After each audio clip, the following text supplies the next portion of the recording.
कल मेरे द्वारा पत्रकार वार्ता आयोजित कर पूर्व मंत्री भूपेंद्र सिंह जी पर तथ्यात्मक आरोप लगाए गए थे और जो मैंने आरोप लगाए उस हर एक आरोप का मैंने तथ्य और एक संबंधित कागज प्रस्तुत किया जिससे कि मेरे आरोप प्रमाणित हो रहे थे। भूपेंद्र सिंह जी ने बार बार कहा कि सौरभ शर्मा की नियुक्ति में उनका कोई हाथ नहीं है, कहीं कोई उन्हें हस्ताक्षर नहीं किया है, कभी कोई पैरवी नहीं करी है और इस नियुक्ति से इनका कोई वास्ता नहीं है। मैंने भूपेंद्र सिंह जी की नोटशीट दिखा दी। सौरभ शर्मा का ये नियुक्ति पत्र है। इस नियुक्ति पत्र में बाकायदा बिंदु क्रमांक 2 पर जिक्र है कि इनके निज सहायक भूपेंद्र सिंह जी के निज सहायक को लिखा गया और उनकी स्वयं की नोटशीट का जिक्र है। इसके बाद मैंने वो नोटशीट भी दिखा दी। ये वह नोटशीट है जिसमें भूपेंद्र सिंह जी का हस्ताक्षर है और वो स्वयं कलेक्टर के एक ऐसे पत्र का संज्ञान ले रहे हैं जो कलेक्टर ने उनको कभी लिखा ही नहीं है, लेकिन स्वतः संज्ञान ले रहे थे क्योंकि उनको इस भ्रष्टाचारी सौरभ शर्मा को संरक्षण देकर के मोटी कमाई करनी थी। अब बात ये आ जाती है कि मैंने उनको ये सारे कागज दिखा दिए। उन्होंने कल मेरे इन तथ्यों के जवाब में काफी सारी बातें कही और उनमें से एक भी बात तथ्यात्मक नहीं कही। जितनी भी बातें कही उनका कोई भी तथ्य नहीं दिया, सारी निराधार और हवाई बातें कही उन्होंने। काफी निजी बातें भी कही, उनका भी मैं उत्तर दे दूंगा अभिमानी जी को। लेकिन पहले मैं ये पूछना चाह रहा हूं, मेरे स्वर्गीय पिताजी भी मंत्री रहे हैं। जितना इन्होंने नोटशीट पर लिख दिया इतना लिखना पर्याप्त होता है किसी भी आरक्षक को नियुक्ति दिलाने हेतु। मेरे राजनीतिक पृष्ठभूमि है और मैं स्वयं भी राजनीति कर रहा हूं। मैं जानता हूं कि किसी भी मंत्री का आरक्षक की नियुक्ति में कोई भी हस्तक्षेप नहीं किया जाना होता है नियम अनुसार, लेकिन माननीय भूपेंद्र सिंह जी ने न सिर्फ हस्तक्षेप किया बल्कि दबाव डाल करके ट्रांसपोर्ट के अधिकारियों से इस आरक्षक की नियुक्ति करवाई और बाद में इस आरक्षक ने भ्रष्टाचार को फैलाकर पूरे मध्य प्रदेश को कलंकित किया। जहां सोने के बिस्किट जब्त हुए मध्य प्रदेश में, चांदी के बिस्किट जब्त हुए, पूरा प्रदेश आज कलंकित हुआ, तो उसमें पूरी देन माननीय भूपेंद्र सिंह जी की है। मैं पूछना चाहता हूं भूपेंद्र सिंह जी से कि आपने कहा था कि यदि कोई भी प्रमाण या साक्ष्य मैं सामने रख दूंगा या कोई भी सामने रख देगा तो आप राजनीति से संन्यास ले लेंगे। तो मेरा प्रश्न है कि आप कब संन्यास लेंगे, कृपया करके बताएं। मैं चाहता हूं कि आपने लंबी राजनीति करी है, आपका संन्यास सम्मान पूर्वक होना चाहिए।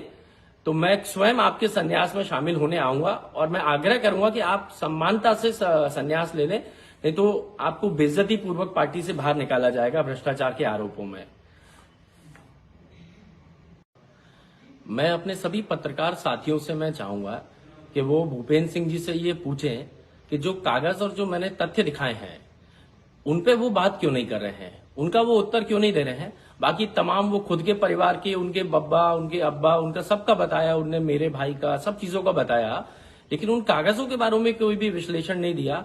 क्या वो कागज सही है कि नहीं, और जिस ट्रांसपोर्ट विभाग के अधिकारियों से आपने उस फाइल को, पूरी नस्ती को गायब करवाया है, मैं उसका भी मुझे पूरा ज्ञान है। और आप चिंता मत कीजिएगा, पूरी फाइल भी सामने आएगी, पूरा सच भी सामने आएगा। और जिन अधिकारी इसमें संलिप्त है मैं उनको इस वीडियो के माध्यम से चेतावनी दे रहा हूं कि भ्रष्टाचारी भूपेंद्र सिंह को मत बचाना, नहीं तो आप भी चपेट में आ जाओगे, वो तो बचेंगे नहीं, आप फ्री फोकट में चले जाओगे। साथ ही में जो मैंने प्रश्न पूछे उनका भूपेंद्र सिंह जी कब उत्तर देंगे। बड़ी बेबाकी से आपने बात कही, मेरे प्रश्नों का उत्तर कब आएगा मैं उसकी प्रतीक्षा करूंगा। आप कहेंगे तो मैं आपके निवास पर आकर के उसका उत्तर ले लूंगा। अभी एक घटनाक्रम और हुआ जिसमें भूपेंद्र सिंह जी पहले तो वीडी शर्मा जी को, मोहन यादव जी को खुली चुनौती देते दिखाई दिए। मंचों से नदारद हो जाना, वीडी शर्मा को यह कह देना कि भाई तुम पार्टी बनकर के काम कर रहे हो।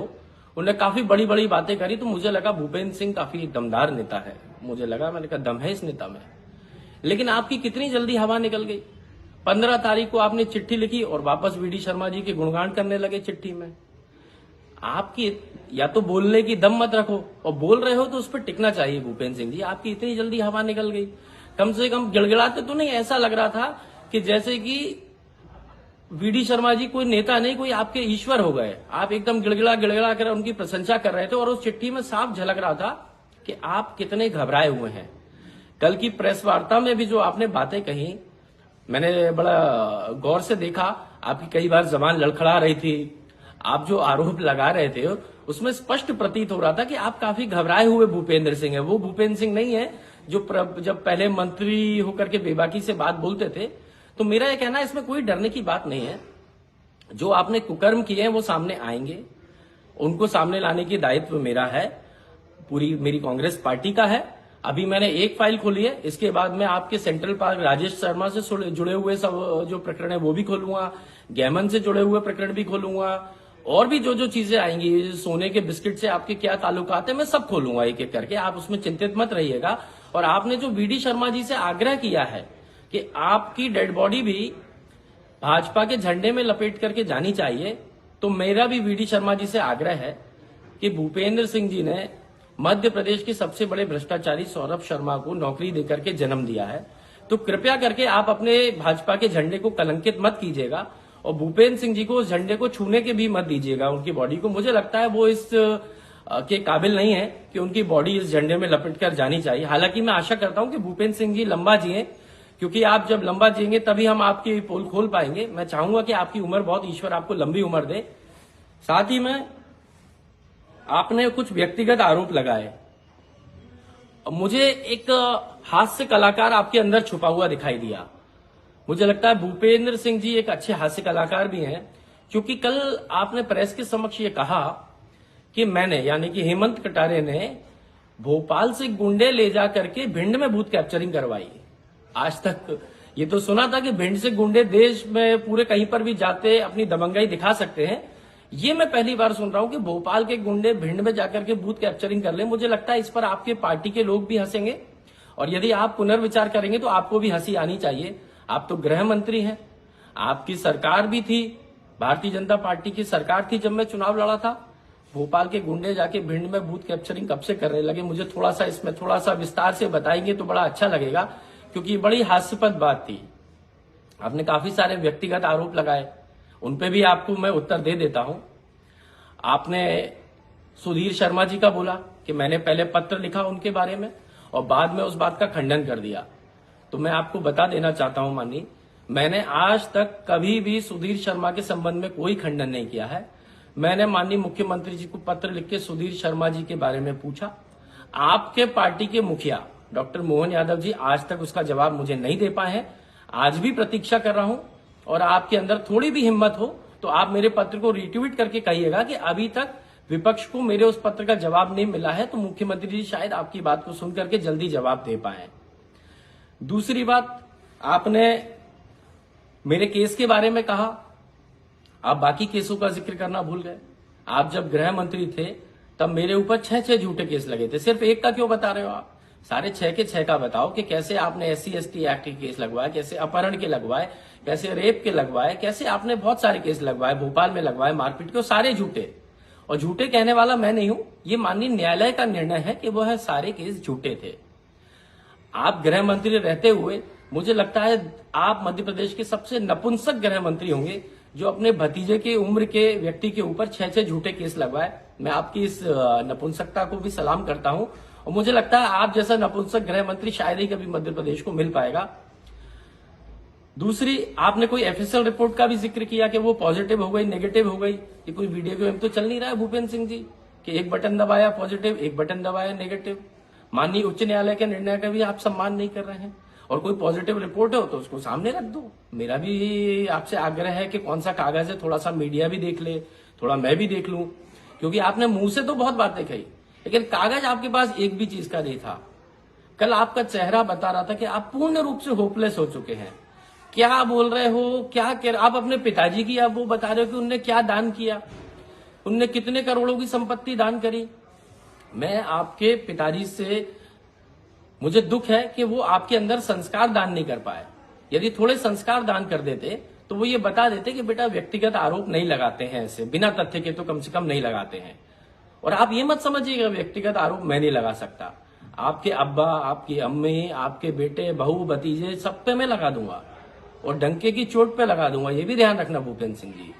सिर्फ इस बात की मर्यादा का पालन कर रहा हूं कि आपके पिता ने आपको संस्कार नहीं दिए और मेरे पिता ने मुझे ये संस्कार दिए हैं कि मर्यादा। भूपेंद्र सिंह जी जो पूर्व गृह मंत्री भी रहे हैं, उनकी कायरता का कायल हो गया हूं आज। उन्होंने एक पत्र लिखा है माननीय मुख्यमंत्री जी को और डीजीपी मध्य प्रदेश को, जिसमें कुछ एक एफएसएल का जिक्र किया है कि पॉजिटिव हो गई, नेगेटिव हो गई, भगवान जाने कब पॉजिटिव कब नेगेटिव क्या हो गई। और वो खुद गृह मंत्री थे। पहले तो उन्होंने एक बच्ची का उपयोग करके मेरे ऊपर झूठा केस लगवाया। खुद गृह मंत्री रहते हुए एक केस लगा झूठा, और झूठा केस मैं कह रहा हूं इस आधार पर कि माननीय उच्च न्यायालय ने उस एफआईआर को निरस्त कर दिया। भूपेंद्र सिंह जी के संरक्षण में एफआईआर हुई। अंततः महिलाओं की आड़ में राजनीति करने वालों का सच सामने आ गया और उस व्यक्ति ने, उस महिला ने स्वयं एक इस आशय का शपथ पत्र भी हाईकोर्ट में दिया कि ये जो पूरी कॉन्स्पिरेसी थी, जो षड्यंत्र मेरे खिलाफ रचा गया था, वो भारतीय जनता पार्टी और उनके नेताओं का था। भूपेंद्र सिंह जी अगर थोड़े भी पढ़े लिखे हों तो वो एक अंग्रेजी का एफिडेविट है, उसको पढ़ लेंगे, उसमें लिखा हुआ उनको मिल जाएगा कि ये बीजेपी की कॉन्स्पिरेसी थी। और उस बीजेपी के सदस्य भारतीय जनता पार्टी के सदस्य माननीय भूपेंद्र सिंह जी भी हैं। मैं समझता हूं कि ऐसे बच्चियों के आड़ में मत लगे, तो लड़ा करें, थोड़ा सा मर्द बने और सामने से लड़ने की आदत डालें। एक चीज हो गई। दूसरी बात, जो आपने आरोप लगाए हैं एफएसएल के, आप खुद गृह मंत्री होकर के, उस समय पे आप गृह मंत्री थे जब मेरे पे एफआईआर हुई, आप अपनी पूरी सरकार को खटगड़े में खड़ा कर रहे हैं। साथ ही साथ आप खुद गृह मंत्री बनने योग्य नहीं थे। ऐसा लगता है कि आपको कोई ज्ञान ही नहीं है कानून का। एक एफआईआर जिसको कोर्ट ने निरस्त कर दिया, हाईकोर्ट ने निरस्त कर दिया, क्या उस पर न्यायिक जांच हो सकती है? कौन न्यायालय करेगा भाई? हाईकोर्ट द्वारा निरस्त की गई एफआईआर की उनके नीचे कोई जांच कर सकता है न्यायालय? आप मुख्यमंत्री जी को पत्र लिख के ये जो लेटरबाजी कर रहे हैं, इससे कुछ नहीं होना। आपको सामान्य ज्ञान भी नहीं है, कैसे किसको क्या पत्र लिखा जाता है, क्या कानूनी प्रक्रिया होते। मुझे लगता है आप ना गृह मंत्री बनने लायक थे और ना आप राजनीति लायक हैं। आप पहले सामान्य ज्ञान, पहले 8वीं 10वीं कक्षा में भर्ती लें और एक सामान्य ज्ञान पहले बटोरें कि क्या होती है, प्रक्रियाएं क्या होती हैं देश में, प्रदेश में और न्यायालय में। साथ ही में जो एफआईआर निरस्त हो चुकी है, उसके कंटेंट्स पे फर्दर ना इन्वेस्टिगेशन हो सकती है, ना जांच हो सकती है। ये अधिकार डीजीपी और मुख्यमंत्री जी को मेरे हिसाब से किसी भी न्यायाधीश ने या संविधान ने नहीं दिए हैं। तो आप जो सस्ती लोकप्रियता के लिए चिट्ठीबाजी कर रहे हैं, मुझे लगता है इसको बंद करें, अपनी क्षेत्र की सेवा करें। आपको भारतीय जनता पार्टी ने तो लात मार के हटा ही दिया है मंत्री पद से, जल्दी क्षेत्र की जनता भी आपको लात मार देगी। और जो आपने मेरे भाई पर आरोप लगाए हैं कि 35 अपराध दर्ज हैं, अगर आप मुझे 35 अपराधों की मेरे भाई के ऊपर जो दर्ज है नामजद, अगर आप मुझे लिस्ट दे देते हैं तो मैं राजनीति से संन्यास ले लूंगा। मैं आपको ये पूर्ण जिम्मेदारी से कह रहा हूं। साथ ही में कौन सी जगह ड्रग्स, कौन सी जगह ब्राउन शुगर बेचा जा रहा है, आप कृपया उनको भी बताइए आगे आकर के। आप ही की सरकार है, आपकी हिम्मत हो तो आइए, आप बताइए एक बार, हम भी चल के देखें, क्योंकि ऐसे झूठे आरोप मैं भी लगा सकता हूं। मैं कहता हूं भूपेंद्र सिंह जी का परिवार, उनके बेटे, उनके बहू, वो सब भी ब्राउन शुगर, हैश और जुए सट्टे का धंधा कर रहे हैं। तो मुझे लगता है डीजीपी को उनके ऊपर भी जांच करनी चाहिए। धन्यवाद। क्या आप महंगी दवाओं के खर्चे से परेशान हैं? अब इस चिंता से मुक्त हो जाइए। दवाओं के खर्चे में कीजिए 90% तक की बचत। दवा इंडिया जेनेरिक फार्मेसी के साथ उच्च गुणवत्ता और कम कीमत दोनों एक साथ। 1500 से अधिक दवाइयां उपलब्ध, सभी उत्पाद FDA द्वारा प्रमाणित। हमारा पता है Dava India generic pharmacy, Sugandha complex, Parkota सागर।